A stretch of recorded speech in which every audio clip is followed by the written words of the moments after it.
Assalamu alaikum guys and welcome to my YouTube channel Biology Articles and MCQs.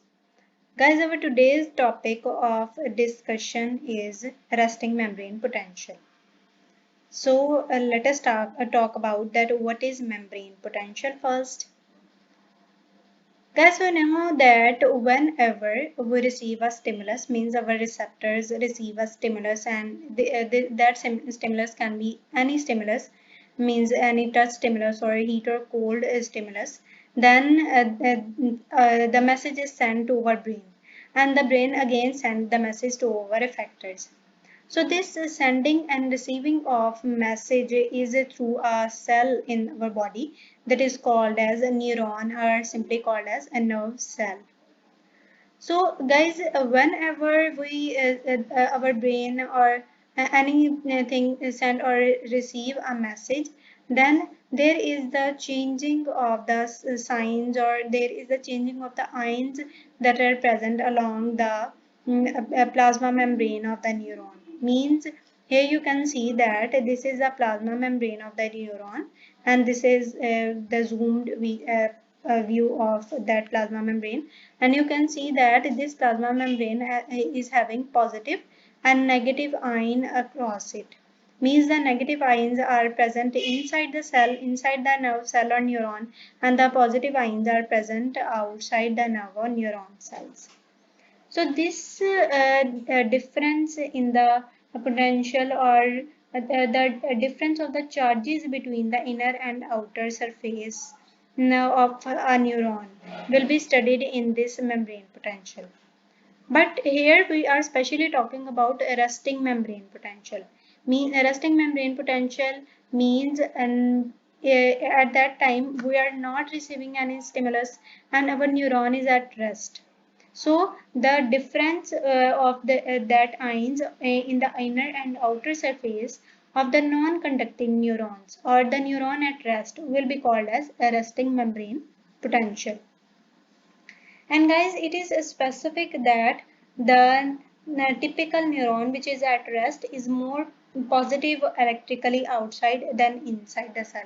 Means the outside of the cell, which is outside of the nerve cell that is at rest, will be positive, and the inside of the cell will be negative. But how the positive and negative ions will be maintained, and from where these positive and negative ions has come, let us discuss about this.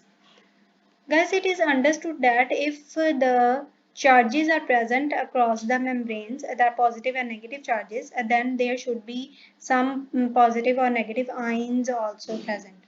So, in the across the membrane, there are some ions that are also present, and most important of them are sodium and potassium ions. And you know that the sodium and potassium ions are always positively charged. In addition to these sodium and potassium ions, some anions are also present, means the ions that are carrying negative charge. So, due to the presence of these positive and negative ions, the charges between the charges across the membrane will be positive or negative.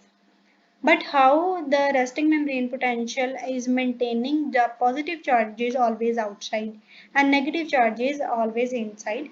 So there are some factors that are helping in maintaining in this thing. So first of all, the factor is the presence of the negative ions. Guys, a large amount of negative ions such as proteins or inorganic acids proteins or organic acids are present, and these are always more inside the membrane than the outside. And here you can see that this is the inside of the membrane cytoplasm side, and this is the outside of the membrane. Here in the inside of the membrane there are simply some negative charges that are present. So this makes the inside of the neuron more negative. In addition to these negative charges, there are also the role of the sodium and potassium ions in all this thing. Guys, in the resting membrane, the sodium ions are always 10 folds higher in concentration outside the membrane. Means in the outside portion, the sodium ions are 10% more as compared to the potassium ions. Means if there is one potassium ion present, then the sodium ions will be 10. If we talk about the inside the membrane, the concentration of the potassium ions will be 20 folds greater as compared to the sodium ions. Means if one sodium ion is present inside the membrane, then the total potassium ions will be that present will be 20. This is the ratio between the sodium and potassium ion. Inside the membrane, the ratio between the potassium and sodium ion is a 20:1, and outside the membrane, the ratio between the potassium and sodium ions is 1:10. Okay, due to these 20% or 10 times more or less in the outside or inside the membrane, but if we talk about simple thing, then the potassium ion should be passively move from their higher concentration towards the lower concentration, and the sodium ions should be moved from their higher concentration towards the lower concentration, but this is not occurring here. Why this is not occurring here? Due to the presence of the sodium potassium pump. Thus, this sodium potassium pump is specific for the transport of the sodium and potassium ions.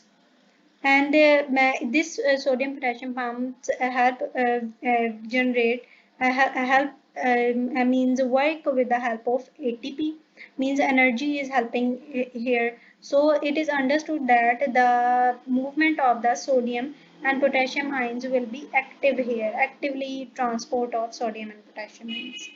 As the sodium are present outside both in more concentration, and the potassium ions are present inside in more concentration.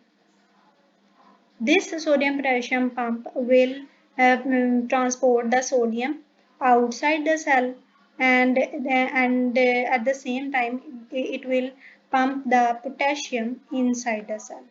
Means for every 3 sodium ions that are pumping outside the cell by this sodium potassium pumps, 2 potassium ions will be pumped inside. So in this way, the sodium ion will always remain in higher concentration in the outside the cell, and the potassium ions will always remain in higher concentration inside the cell. So this is the main thing. But these are as these are both positive ions. So what is the contribution, or what is the factor that is helping in the maintenance of the negative charge? So the one thing is also the potassium channels, potassium leakage channels here. Thus potassium leakage channels will help in the movement of the potassium ions. Means this cell membrane is virtually impermeable to all ions except potassium. So the potassium as are present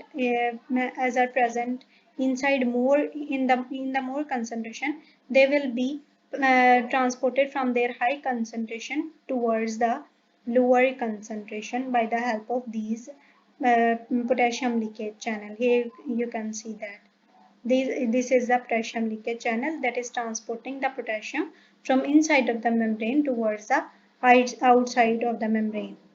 So, due to the presence of the anion molecules that are present inside here, and due to the movement, due to the passive movement, means from higher concentration towards the lower concentration of potassium ions, the inside of the membrane will remain negative, and due to the more positive ions, means sodium and some of the potassium are also moving outside, the outside of the membrane will always remain in the positive charge. So this is the main thing that are requiring in the that are helping in the maintaining of the negative, net negative and positive charge. Means positive more outside and negative inside the cell in the resting membrane potential. So guys, when we talk about the membrane potential, we mainly discuss the potential the charges that are present inside the membrane. So the main potential will be measured on the basis of the charges that are present inside the membrane. So the potential, membrane potential, resting membrane potential is always minus 0.07 volts, or it can be said as minus 70 millivolts. So this is the main resting membrane potential, and how the factors are helping, how the sodium and potassium ions and potassium leakage channels and the negative inorganic ions and negative organic ions, sorry, are helping in the maintaining of the negative charge inside the cell and the positive charge outside the cell. I hope you understand all the things about the resting membrane potential, and if you like this video, share this video with your friends. Thank you so much.